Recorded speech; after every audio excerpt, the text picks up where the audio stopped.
Sometimes God gives us opportunities that we didn't want and we didn't ask for, and yet they're clearly coming from God. This week on our sermon series in Acts, we saw that with Peter. Stay tuned to From the Desk for some lessons from Acts 10.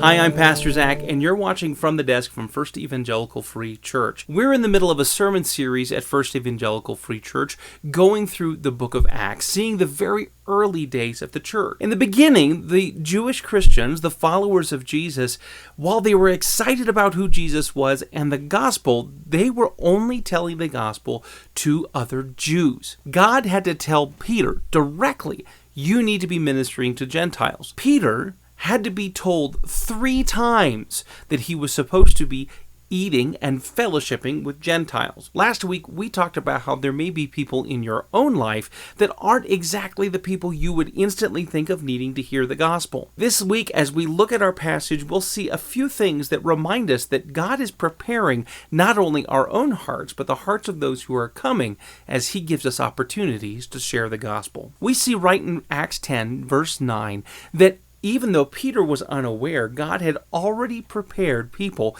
to come and meet with him. God was already working before he knew that there were people coming. The journey between where Cornelius was stationed and where Peter was staying is about 2 days if you're walking it. 2 days before Peter got the vision saying, you need to minister to these people, they had already set out on the journey. In our own lives, we need to be aware that before we are aware of the need, God is already working in someone else's lives. You have no idea what God has been doing in someone else's life, in someone else's heart, to prepare them for the conversation they're about to have with you. In verse 10, we see that Peter was getting hungry and he basically tried to take a nap while the food was being prepared. God was already setting the conditions in Peter's heart so that he would be ready to hear the message that would prepare him to minister to the people. Peter was not ready to minister to these Gentiles. In fact, Peter probably would have thought the whole idea as being something foreign, even though Jesus had told him this already, even though they had ministered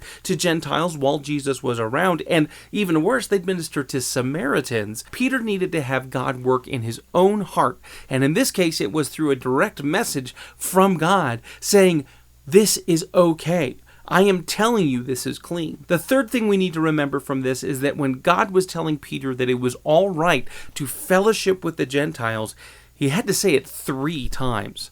Sometimes we really need to have the message beat into our heads. We can be very stubborn. In fact, we may say, God, surely not. Surely you don't actually mean what I think you're telling me you mean. As we're opening our Bibles, as we're reading, as we're being convicted in our own lives, God may be preparing you to minister to someone you might not choose right away. And it may take more than one time to get it through your head. I think there's times in all of our lives we can look and see there were moments when God was clearly telling us to do something or not to do something, and He had to tell us more than once. It's encouraging to know that a disciple who was part of the inner circle with Jesus, who was one of the leaders in the early church, still needed to hear the message more than once before he got it. As we continue to look in this chapter at the opening of the gospel, not just to the Jews, but to the entire world, to all people, it's encouraging to know that God prepares not only the people who are coming to hear the gospel, but prepares us as well so that we're in a position to share it. I'm sure it wasn't easy for Peter to minister to these 2 Gentile men, these 2 Roman oppressors, as he was looking at what God had actually told him to do. As we continue to see through the book of Acts, God is constantly calling His people to go forward and bring the gospel, even in times when it's uncomfortable or not exactly what they would prefer to be doing. I hope you stay with us at First Evangelical Free Church as we continue our study in the book of Acts on Sunday morning at 10:15. Also, make sure you have notifications enabled so that when we go live or when we have a video like From the Desk go onto our website, you're able to see that it's there and join it. I hope it's been edifying to you, and I hope your week is going great. We'll see you next time on From the Desk.